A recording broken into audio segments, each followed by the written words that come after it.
Shut up and sit down.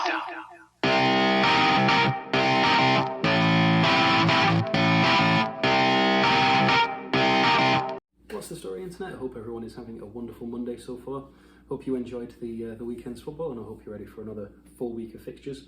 So we have some Premier League fixtures, but before we get into that, I want to talk about the Coppa Italia. I'm not going to make the same mistake I made last week where I missed the Milan derby.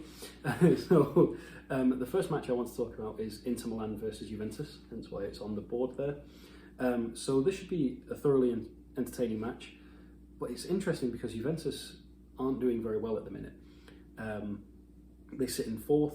They are 7 points behind AC Milan. They are a further 5 points behind Inter Milan.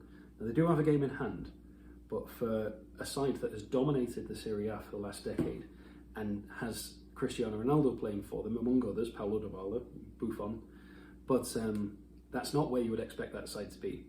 Inter Milan, however, are in second, performing admirably. They had quite a big victory over the weekend.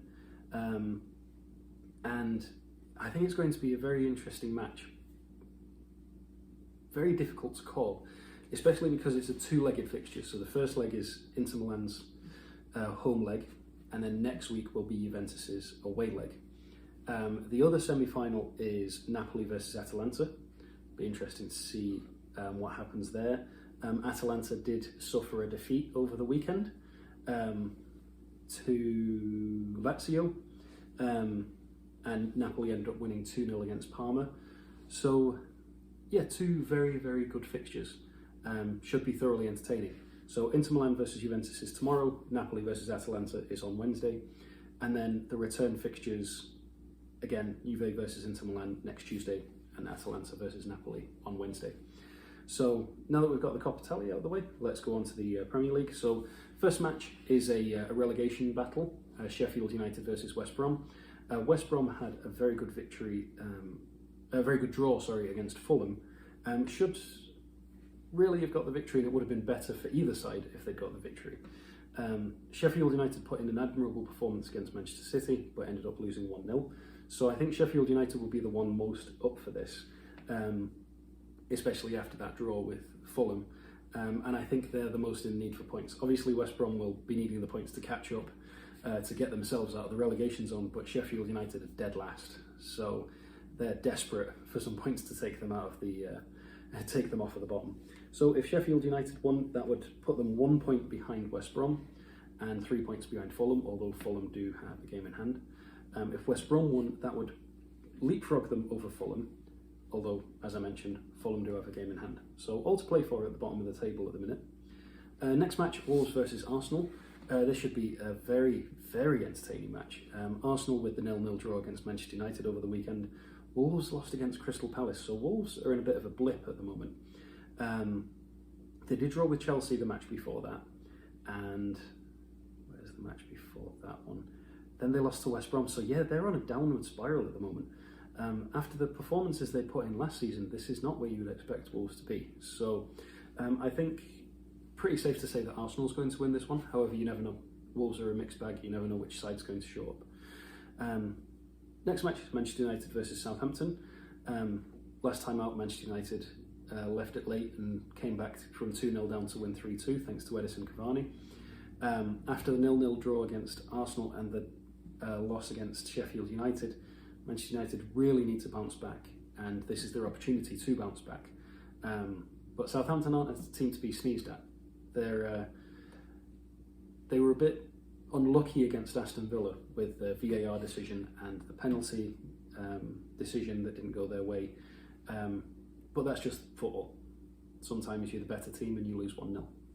And so they'll be wanting to bounce back from that. It is at Old Trafford, and Manchester United aren't as good at home as they are away for some reason. Very reminiscent of Burnley a couple of years ago, where they had like 1 point at home and God knows how many points away. They just kept winning and winning and winning. So it'll be interesting to see. I think we might see things shaken up a little bit. Maybe Donny van de Beek making an appearance, and just to see what happens. I think it'll be interesting to see how Manchester United do without Scott McTominay, because it sounds like he's got an illness. It doesn't look like it's COVID related, but still it'll be interesting to see who takes his place and how the midfield shapes up. I think that's where it's going to be changed around. Next match, Newcastle versus Crystal Palace. As I mentioned earlier, Crystal Palace beat Wolves and Newcastle beat Everton 2-0 over the weekend. So both sides will be in positive spirits. It'll be interesting to see what happens. Crystal Palace, let's have a look. I think Crystal Palace have had the better turn of results in the last couple of weeks. Both teams lost that week. Newcastle lost to Aston Villa. Palace lost to City. So both of them are on a bit of a down spot at the minute. Palace did win more recently. They beat Sheffield United 2-0.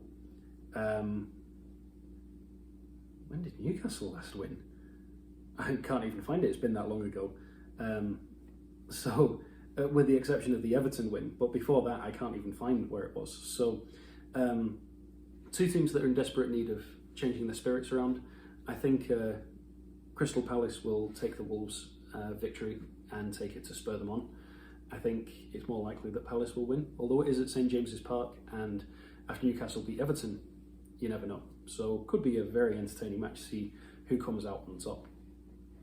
Burnley versus Manchester City. Burnley have had a tough run of fixtures. They played Arsenal, and then they played Chelsea, and now they're playing City. Very, very tough run of fixtures.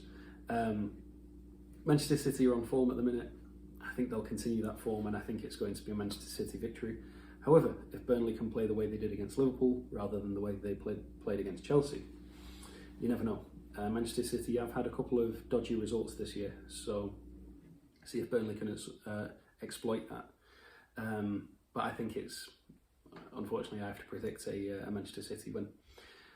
Fulham versus Leicester City. Leicester will need to bounce back from that Leeds defeat this weekend, and Fulham will be wanting to get more than a draw. The draw that they got against West Brom. So both sides will come out and fight for it. But I think Leicester is the favourite. Although you never know, Leicester do have a tendency where they get beaten and then they go on a 3 or 4 match streak where they lose every match, and then all of a sudden they bounce back again and prove their worth. So if Fulham can exploit that, especially at Craven Cottage, be interesting to see. But I think Leicester City are pretty much favourites for this one. Leeds versus Everton. Leeds will be very happy after their victory over the weekend. Their 3-1 win against Leicester City. Everton will be looking to desperately bounce back after their 2-0 defeat to Newcastle. It was a very entertaining fixture when the sides last met. I think that was the one earlier in the season where it was like a 5-3 or something like that. Let me see. I'm pretty sure it was right at the beginning of the season. But I could also be making it up. But no, I remember it being quite an entertaining match. Oh no, which one am I thinking of?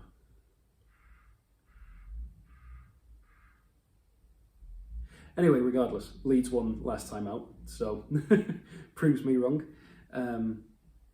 So yeah, I think Leeds will be the favourites in this match because of the last result, and Everton do have a bit of a history, a bit like Leicester, where if they get beaten, it takes them a couple of matches to get back into form.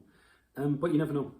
Two very attacking-minded sides, two very free-flowing sides, and if Everton can get James Rodriguez back into the fold and get him back into the fine form that he was in at the beginning of the season, I think it could be Everton's. Could go either way, this one.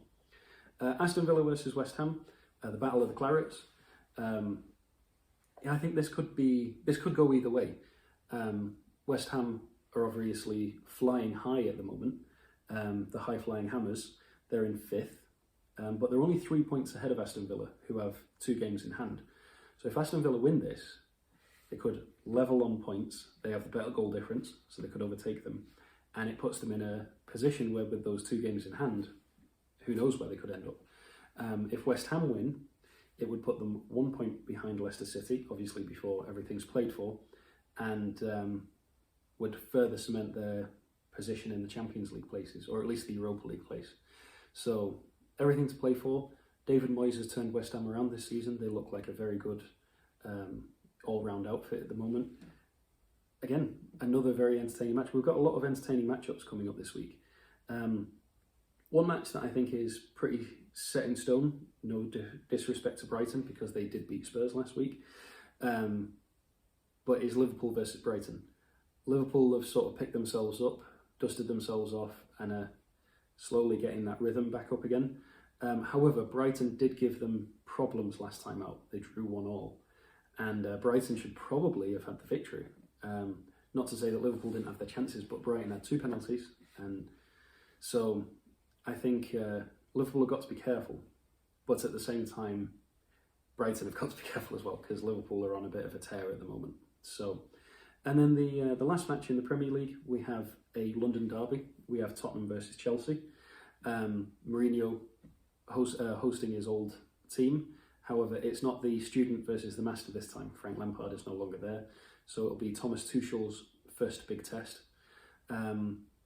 It'll be interesting to see what happens because Tottenham just did not perform well against Brighton in the aforementioned defeat. So it'll be interesting to see what happens. I mean, Kane and Son were just on fire not very many weeks ago, and now all of a sudden everything's just gone dry. And you throw Gareth Bale in the mix and everything is still gone dry. And so it'll be interesting to see what happens. I think Tottenham need a result here, but then again, so does Thomas Tuchel to further cement himself into being the Chelsea manager.